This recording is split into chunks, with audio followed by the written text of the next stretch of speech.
에베소서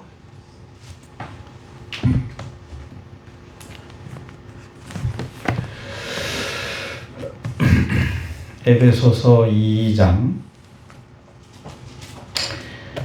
이제 제가 월요일부터 에베소서를 강의를 하고 있는데 꼭 그런 건 아닌데 연결이 되니까 우리 인생이 구원받은 것이 신기하게 성부, 성자, 성령 하나님의 역사가 아니면 이루어질 수 없는 신비한 일이 일어났는데, 그 목적은 우리 자신이 빛을 받았기 때문에 어둠에 쌓여서 고생하는 사람들에게 그 빛을 전달해주는 통로가 되어야 된다. 이틀 동안 그 얘기를 했어요.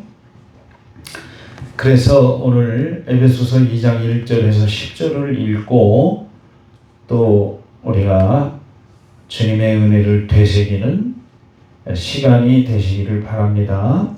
에베소서 2장 1절에서 10절을 읽겠습니다. 시작. 그는 허물과 죄로 죽었던 너희를 살리셨도다. 그때 너희는 그 가운데서 행하여 이 세상 풍조를 따르고 공중의 권세 잡은 자를 따랐으니 곧 지금 불순종의 아들들 가운데서 역사하는 영이라.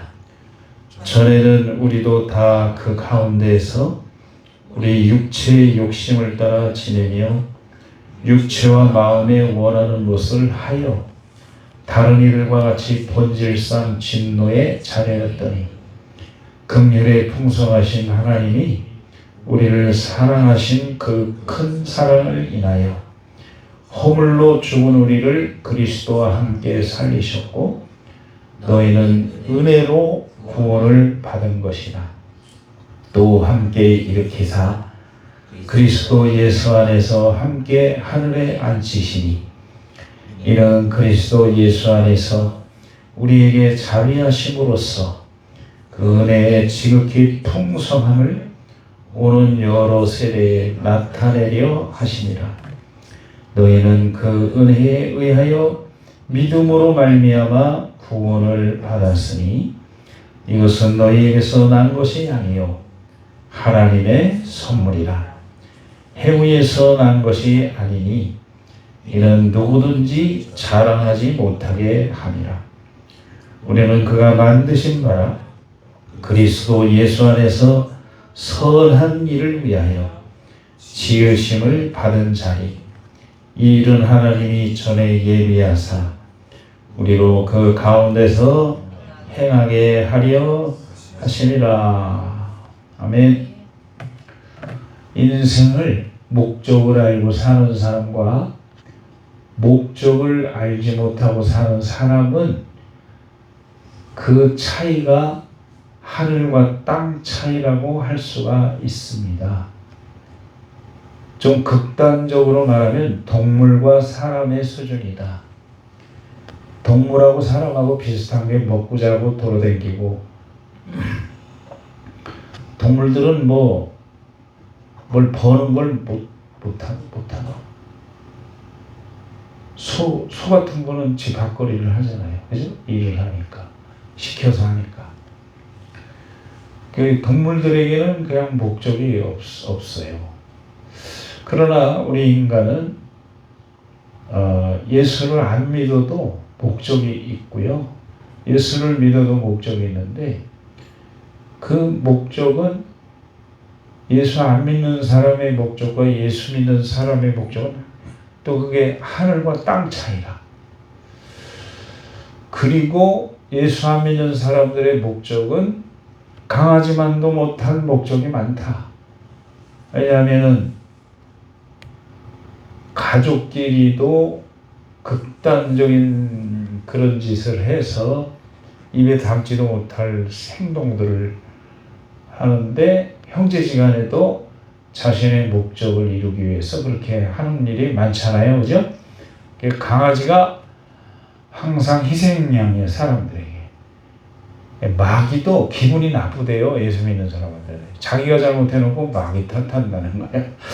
물론 뭐 에덴 동산에서 그렇게 유혹한 거는 있지만은 사탄이 들어오는 통로를 사람이 열기 때문에 사탄이 역사를 하기도 하고, 천국의 목적이 없으면은 당연히 육신의 정욕과 안목의 정욕과 이생의 자랑은 사탄이 이용하는 도구이기 때문에 시험에 빠지기도 하고, 그래서 엄밀하게 말하면 자신에게 달려있다라고 말할 수 있습니다.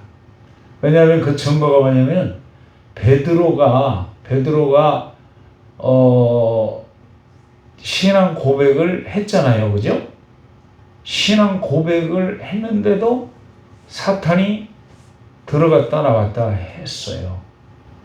왜냐하면 예수님이 그 증거를 말씀하셨는데, 사탄이 왜 들어갔다 나왔다 할 수 있는가 하면은, 이게 구원받았어도 아직 육신적인 그리스도인이 있고, 잘 들으셔야 돼요. 영적인 그리스도인이 있어요. 그 영적인 그리스도인은 구원도 받았고 또 목적지도 확실하게 정해져 있고 사는 목적도 분명하게 가지고 있어요. 마인드 속에.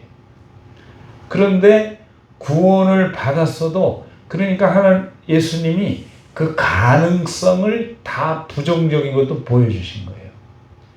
주는 그리스도시요 살아계신 하나님의 아들입니다. 그랬을 때 바요나 시몬아 네가 복이 있도다. 내가 이 반석 위에 교회를 세우리니 음부의 권세가 이기지 못하리라. 너는 이제 음부는 안 들어가.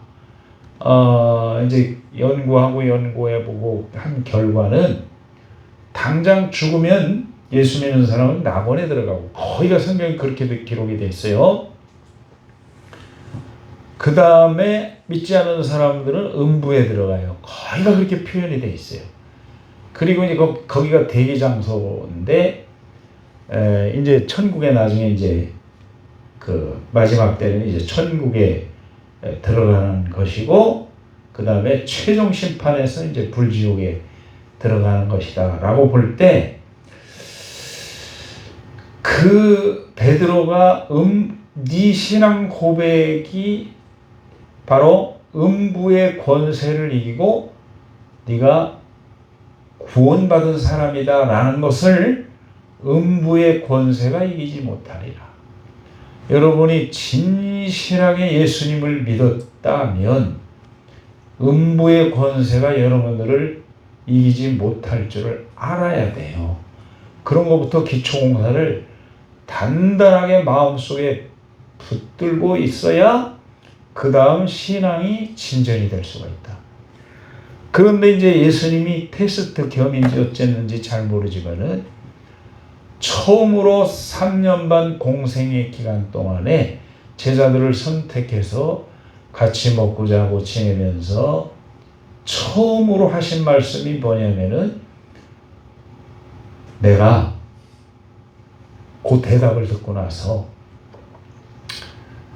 내가 사람들에게, 서기관과 바리새인들에게, 대제사장들에게 고난을 받고 십자가에 죽고 다시 살아날 거다.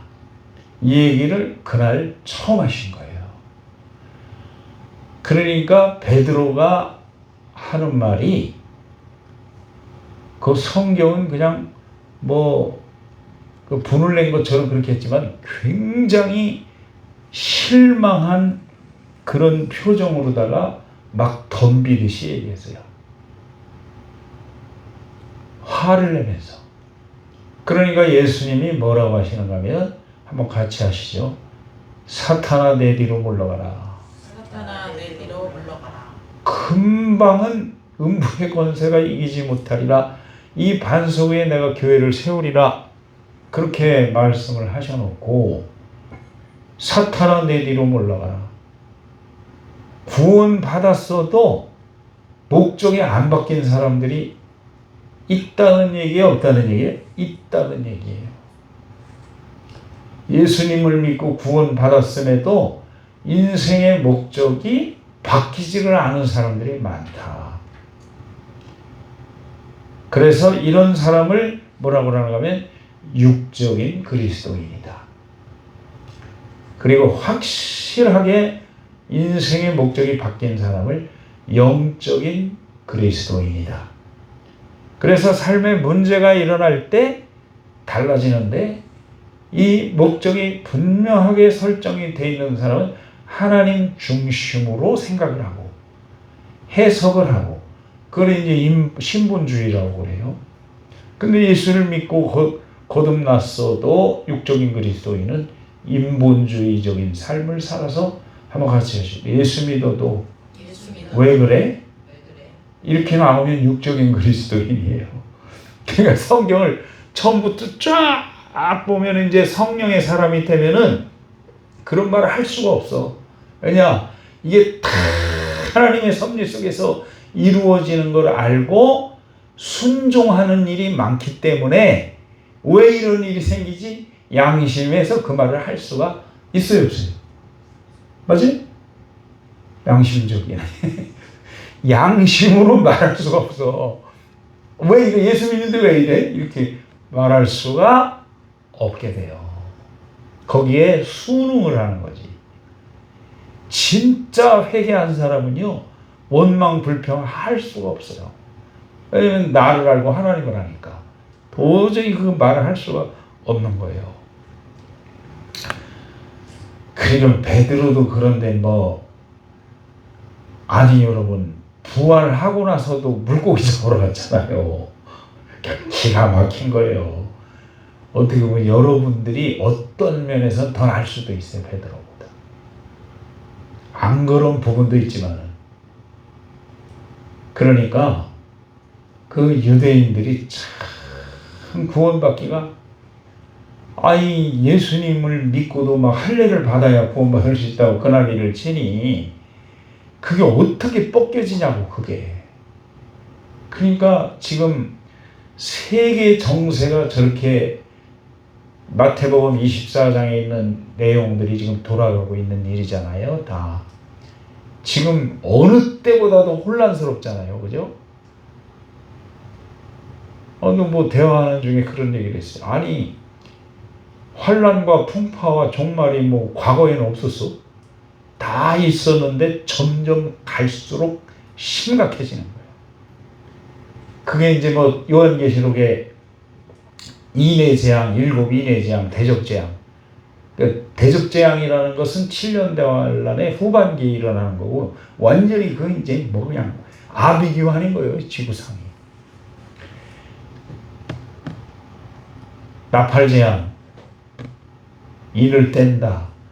이런 것들은 여러분 과거 때부터 다 있었어요, 지역적으로. 그리고 소돔과 고모라가 불바다가 될 때는 여러분 그 사람들은 종말이라고 했을 거 아니에요. 똑같은 거예요. 그럼 예루살렘도 그 성곽이 다 무너지고 성전이 다 무너지고 그럴 때 신약의 100년 사이에 있었던 일이거든요. 그럼 거기도 종말인 거예요, 부분적으로. 그럼 우크라이나가 저렇게 전쟁을 하고 있는데 남자가 없다네. 남자가 몇 년 동안 전쟁을 하다 보니까 죽어가지고 그건 지옥 아니에요, 그죠? 지옥. 그 추위에 애들이 군내입어서나 구호단체에서 선전을 막 하는데 애들이 떨고 있는 모습. 이 아이들은 목포 한 장도 없이 추위에 떨고 있습니다. 그 지옥이죠, 지옥. 거기가.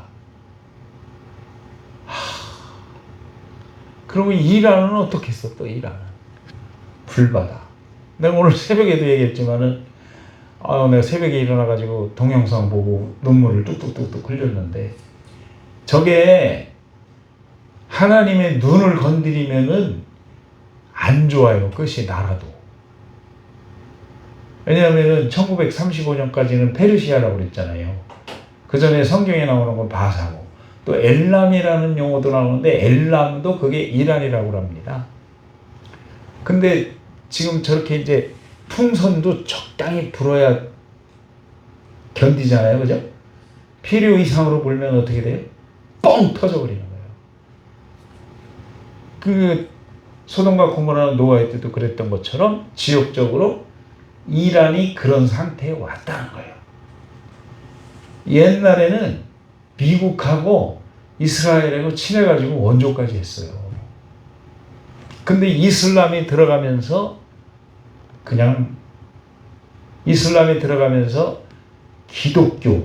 기독교를 잡아 족친 거예요. 그날 아침에 동영상 보고 그게 이제 무엇을 보고서 만들었나 했더니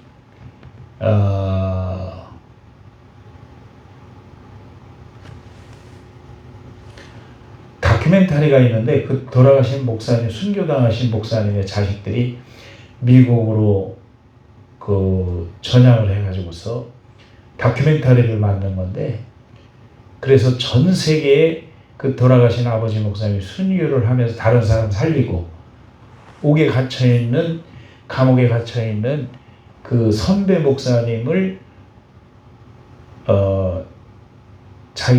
그를 살리려고 형제를 사랑하면 형제를 위해서 죽으면은 이보다 더 큰 사랑이 없다는 마음이 와서 자기가 표적이 되고 그 목사님을 살려줬어요. 물론 이 목사님이 순교를 당한 다음에 6개월 있다가 또 잡혀 들어가서 죽었거든요. 그래서 이 목사님이 선배 목사님이 갇혀 있을 때 영어를 하니까 그 이란의 그 기독교 박해상을 낱낱이 써서 제보를 한 거예요. 국제기구에다가도 미국에다가 영국에다가 그래가지고서 국제적인 압박에 의해서 잠시 어쩌고저쩌고 해줬지만은 그냥 혹독하게 세계에서 가장 기독교를 박해하는 나라 중에 하나가 돼버린 거예요. 이란이. 처참하게 죽이고 혹사하고. 그런데 이 목사님이 가시고 나서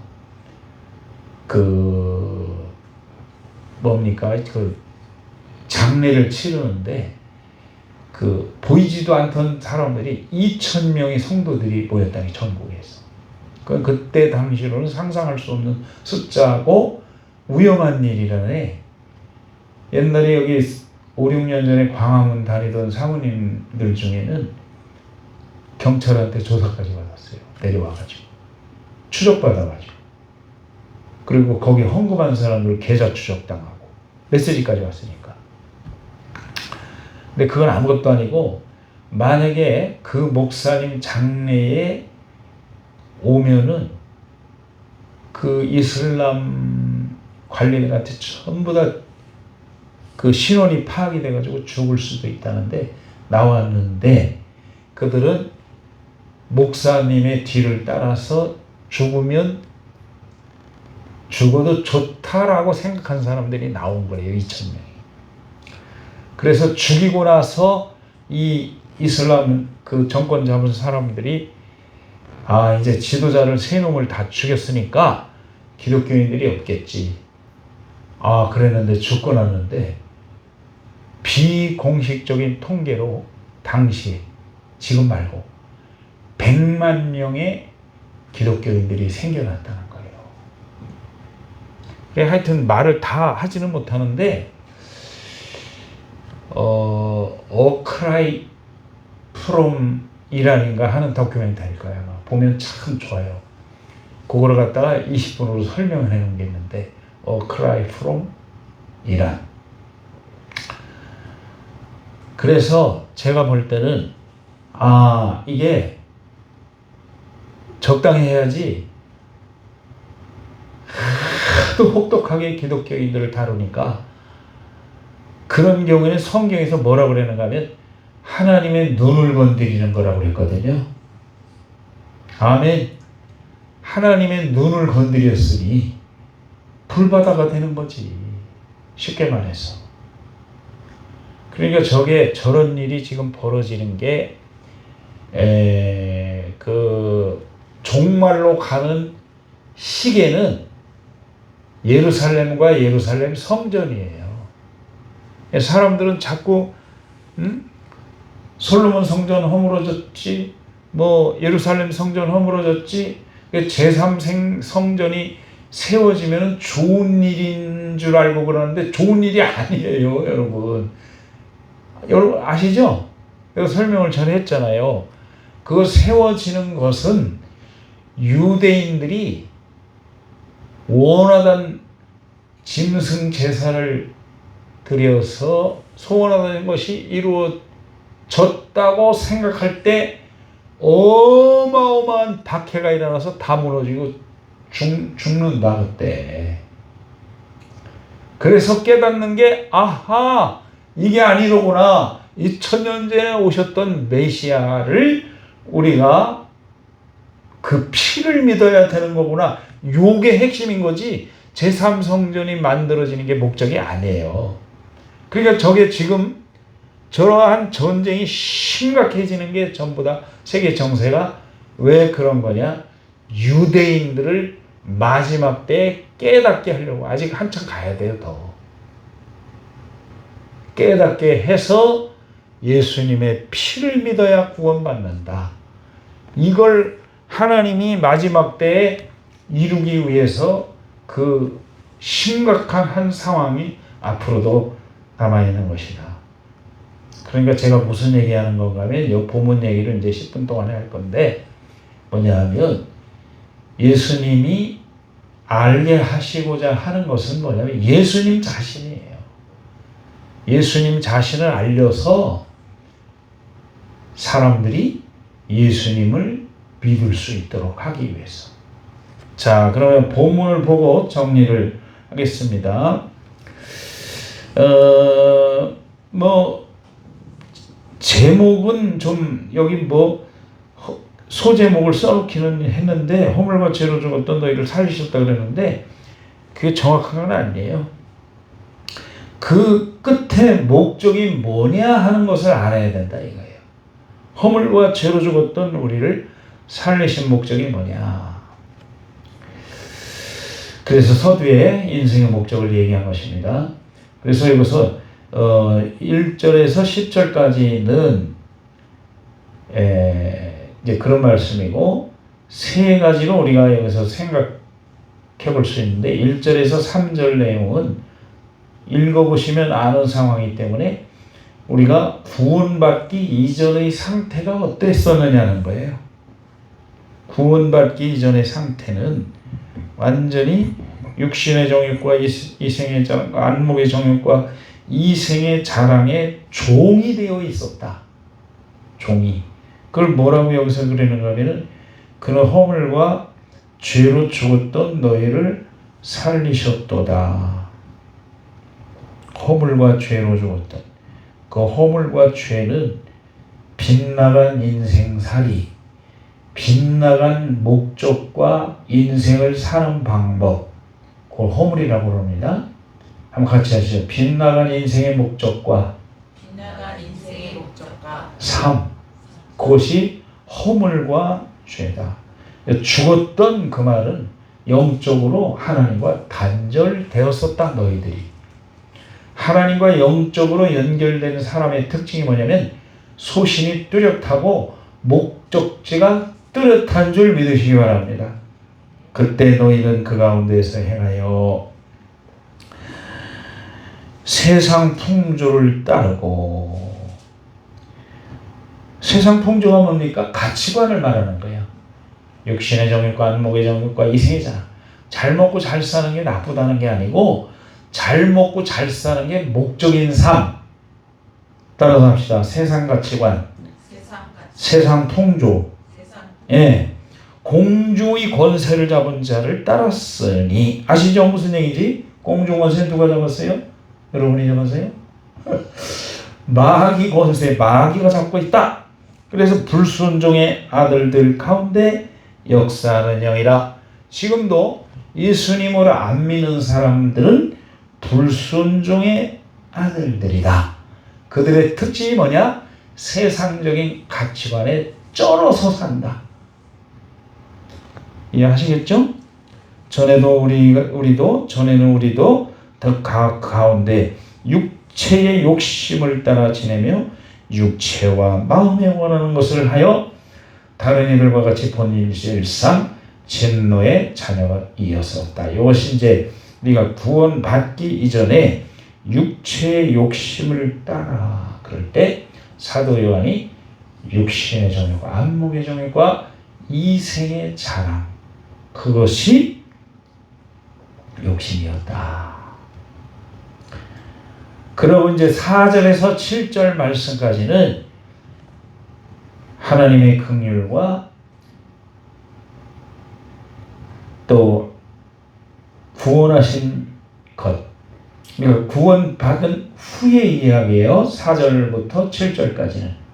거기 좀 생각하는 구절이 있어가지고, 자 4절에 보시면은 긍휼이 풍성하신 하나님이 우리를 사랑하신 그 큰 사랑을 인하여, 성경은 간단하게 말씀하고 있지만은 긴 여운이 남는 내용이에요. 그 큰 사랑. 따라서 합시다.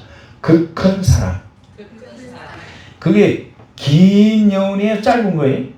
길고 긴 여운이면서 깊은 여운을 남기는 거예요. 그 큰 사랑. 한마디로 하다 보니까 그 큰 사랑이죠. 여러분, 보통 사랑이 아니죠. 하나님이 어떻게 이 땅에 오시고, 그리고 나 같은 사람의 인생 문제를 다 해결해 놓으시고 준비해 놓으시고, 한번 따라서서 이겨놓고 싸우는 싸움이다. 그 말이요.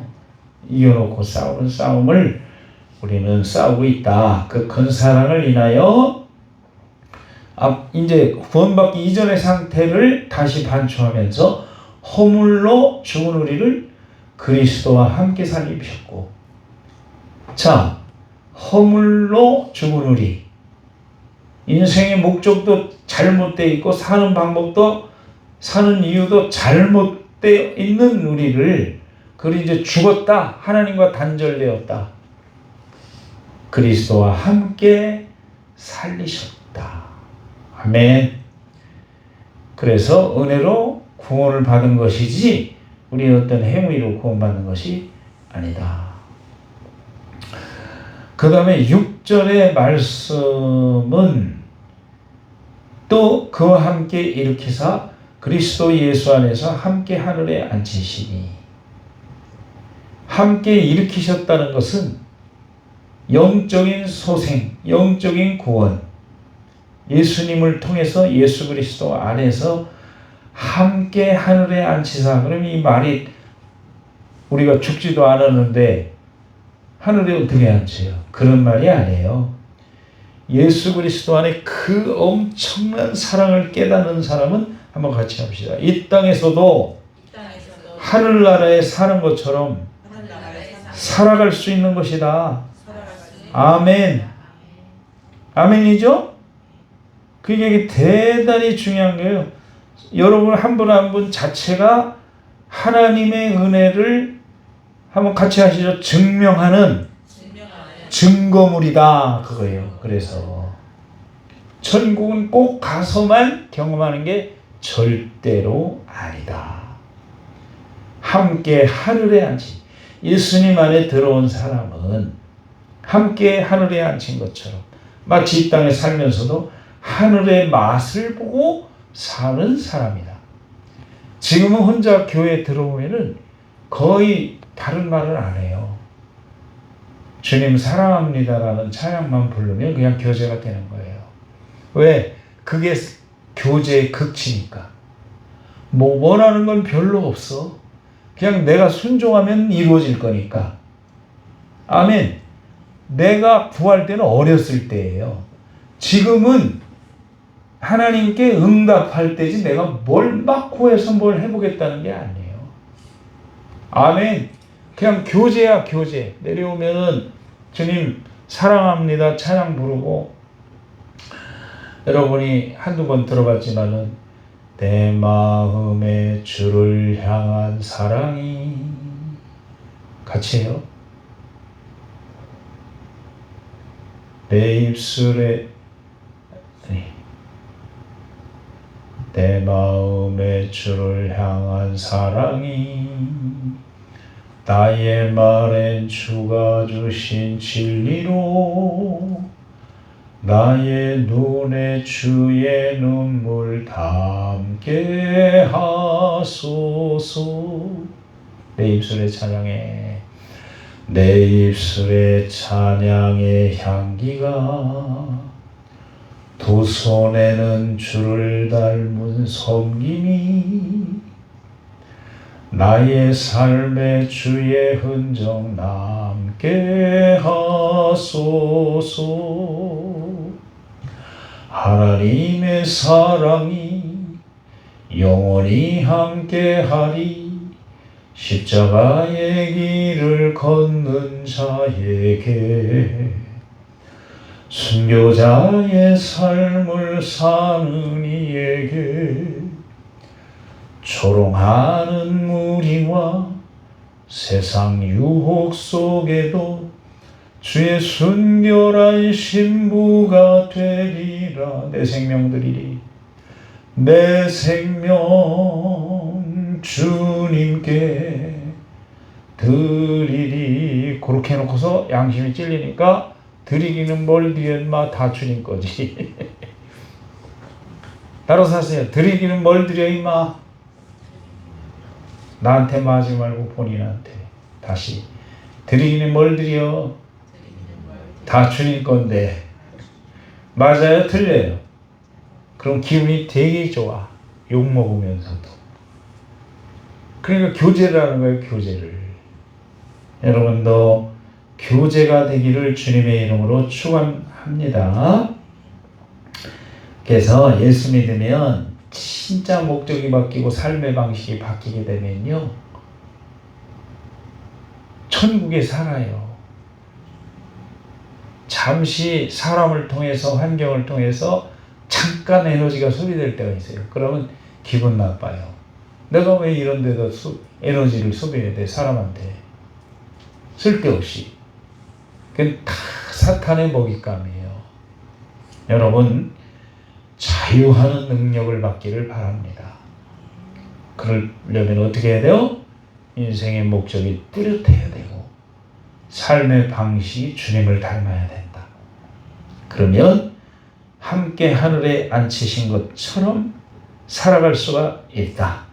구원받은 후에 한 가지 또 7절 시작. 이는 그리스도 예수 안에서 우리에게 자비하심으로써 그 은혜의 지극히 풍성함을 오는 여러 세대에 나타내게 하려면. 여기서 살짝 비춰주셨는데, 우리를 성부, 성자, 성령 하나님께서 선택하시고 오셔서 구원해 주시고 보증으로 아바 아버지라 부르고 성령으로 그렇게 하신 이유는 오고 오는 세대에 복음을 전해주려고, 주게 하시려고 우리를 구원하신 것이니, 우리도 삶에 주님의 흔적이 남는다라고 하는 것은 예수님이 나를 통해서 알려지기를 바라는 거다. 할렐루야. 여러분, 그렇게 되시기를 주님의 이름으로 축원합니다. 그러면 생각하는 것도 말하는 것도 행동하는 것도 다 주님의 생각에 맞춰지게 되고 언제나 깨어서 주님과 대화를 나눌 수가 있다, 이거예요. 그래, 얼마 전에 너희는 성령을 따라 행하라. 바로 이게 뭐냐면 지금 얘기하는 거예요. 성령을 따라 행하라. 더 구체적으로 말하면 사랑의 동기가 돼서 말하고 행동하라. 이 말이, 이 행동이 예수님을 사랑하는 것인가? 상대방이 구원받도록 하는 것인가? 아멘. 이용하려고 하지 말고 그를 위해서 살아봐라. 그를 위해서 생각해봐라. 그를 위해서 말해봐라. 그러면 네가 손해볼 것 같지만 하나님이 배필로 만들어준다. 여러분, 배필은 꼭 남자 여자라고 아이고 아니에요. 서로 돕는 관계가 돼버려요. 할렐루야. 여러분 다 그렇게 되시기를 축원합니다. 구원해 주신 목적을 잘 깨달으셔라고 말이에요. 결론적으로 8절에서 10절은 구원받은 원리는 하나님의 선물을 받은 것이고 그 구원받은 삶의 목적을 말씀하고 있어요. 우리가 구원받은 것은 믿음으로, 믿은 것도 은혜를 받아야 믿어. 아멘. 계시를 받아야 믿어. 빛이 비춰져야 믿어. 여러분이 귀에 익었죠 이제? 빛이 여러분에게 비춰져야 믿는 거예요. 할렐루야. 그래서 믿음으로 말미암아 구원을 받았으니 이것이 우리에게 선한 것이다. 하나님의 선물이다. 하나님의 선물이다. 왜냐하면은 아무도 자랑하지 못하게. 할렐루야. 아무도 자랑할 수 없도록 선물로 주신다. 얼마나 공평하냐. 그다음에 마지막 10절을 잠깐 얘기하고 마치고 싶은 거예요. 내가 다른 성경과 연관해서 이게 뭐냐. 그래, 구원을 이렇게 어렵고 슬픈 상황에서 구원을 해주셨으니 그 구원해 주신 목적이 있지 않겠니? 우리는 그가 만드신 바라. 이것은 창세기에서 만드신 바라가 아니고 여기서는 성령의 빛, 예수 그리스도의 빛, 그 조명을 통해서 계시를 통해서 예수님을 알게 되고 하나님의 자녀가 된 사실을 만나요. 여러분은 새로운 창조물인 것을 아셔야 돼요. 아멘. 그러니까 우리는 그가 만드신 바라. 기가 막힌 거예요. 기적 중에 기적이요. 그냥 아멘 좀 해봐요. 기적 중에 기적이요. 기적 중에 기적. 계시의 빛이 비춰지고 주물떡주물떡 영혼을 만져서 로마서 8장에 나오잖아요. 주물떡주물떡 나와. 8장 읽어봐. 그게 뭐요? 하나님의 성령이 우리의 영과 더불어 그게 뭐요? 그게 뭐요? 설득을 시키는 거요. 강제로 하는 게 아니라 내가 네 구세주야 임마. 내가 너의 아버지요. 그러고서 주물떡 영혼을 만져. 복음성가에도 많이 있잖아요. 영혼을 만지신다고. 할렐루야. 지금도 뭘로 만지세요? 말씀으로 만지는 거. 말씀으로. 아멘. 여러분의 영혼을 주물떡 만들어가지고 잠시 하루 동안 이틀 동안 세상에 그냥 눈 돌리고 살다가 다시 하나님께 이렇게 눈을 돌리도록 눈을 주님께 돌려 그 찬란한 영광 보라. 그 빛이 비춰진다는 얘기예요. 아멘. 그래서 예수 안에서 시작. 거기 두 번째 줄에 10절에 예수 시작. 예수 안에서 뭐한 일을 위하여? 선한 일을 위하여 뭐한 사람? 지으심을 받았다. 선한 일이 뭐라고 그랬어요? 마가복음 10장 18절에 힌트를 주시는데 선한 선생님이니까 야 이 사람아, 선한 분은 하나님 한 분밖에 없어. 네가 나 사람으로 알지? 그 정도로 알아? 내가 하나님이야. 선한 분은 하나님. 선이라는 말을 의인화 인격화시키면 하나님이고, 같이 합시다. 악을 인격화시키면 뭐예요? 떼굴, 악마요, 마귀. 그러니까 선한 일을 위하여는, 선한 일을 위해서 너를 만들어서 내가, 그러면은 이 선한 일이, 가장 선한 일이 뭘까요? 가장 사랑하는 게 뭘까요? 예수 그리스도를 전해주는 거예요. 예수 그리스도를 전해주는 것보다 더 선한 일이 있습니까? 그러면 복지사업이요.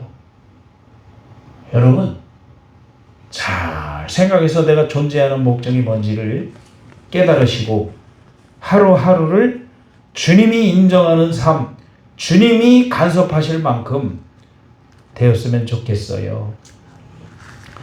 베드로전서 2장 9절 이런 말씀은 성경에 쓰였습니다. 왜냐하면 목적이니까. 베드로전서 2장 9절 얼른 보세요. 금방 끝날게요. 베드로전서 2장 9절은 출애굽기 19장 5절 6절을 베드로 사도가 해석을 해놓은 거예요. 자, 너희들이 예수 믿는 걸 순종했지? 그 말이에요. 출애굽기 19장은 너희가 내게 순종했지? 그 말은 내 말을 잘 들었지? 그러면은 그 뭐냐? 예수 믿었지? 아멘. 그럼 예수 믿었으면 고린도전서 6장 19절과 20절에는 뭐라고 그랬어요? 너희는 너희의 것이 아니다. 그러니까 너희는 너희의 것이 아니니까 너희 속에 성령이 제2의 보혜사 예수 그리스도의 영이 계신 줄 알지 못하느냐? 너희는 너희 것이 아니니 따라서 하시죠. 너희 몸으로 하나님께 영광을 돌리라. 그 영광을 돌린다는 게 시간이 없으니까 고린도전서 10장 31절과 33절에는 어떻게 나왔는가 하면 그거를 영광 돌리는 것은 너를 통해서 다른 사람이 따라서 합시다. 구원을 받도록 해라. 아멘. 우리 몸으로 영광을 가장 돌리는 것도 뭐예요? 우리를 통해서 예수님을 믿는 사람을 되도록 기도해줘라. 전도해줘라. 그게 굉장히 중요한 거예요.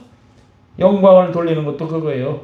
그러니까 고린도전서 6장 19절과 20절이 중요하고 연관되는 게 베드로전서 2장 9절, 에베소서 거기 말씀, 고린도전서 10장 31절, 33절에 노골적으로 너를 통해서 예수 그리스도를 믿게 해라. 그거보다 더 큰 선이 없고 그거보다 더 큰 사랑이 없다. 그래서 베드로전서 2장 9절에 찾으셨어요? 시작. 그러나 너희는 택하신 족속이요 왕같은 제사장들이요 거룩한 나라요 그의 소유받은 백성이니 이는 너희를 어두운 데서 불러내요 그의 귀한 빛에 들어갔어요? 안 들어갔어요? 우리가 들어갔죠? 이에 아름다운 덕을 선포하게 하려시. 아름다운 덕이 뭐 있어요? 세상에 예수 그리스도의 소식밖에는 없지.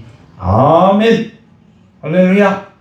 여러분, 그래서 택하신 족속이요. 여러분 예수님 믿는 사람이죠? 믿으시죠? 믿었으니까 여기 왔지?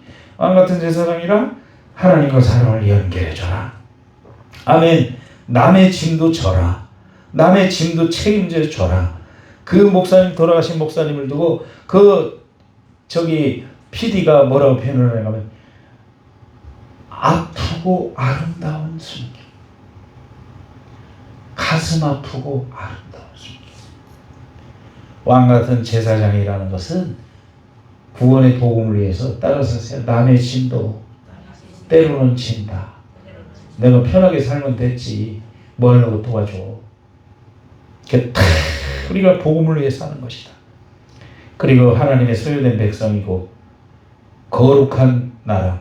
삶의 방법은 반드시 거룩하게 살아야 된다. 아멘. 그렇지 못하면 아무리 큰 일을 해도 멸장 꽝이다.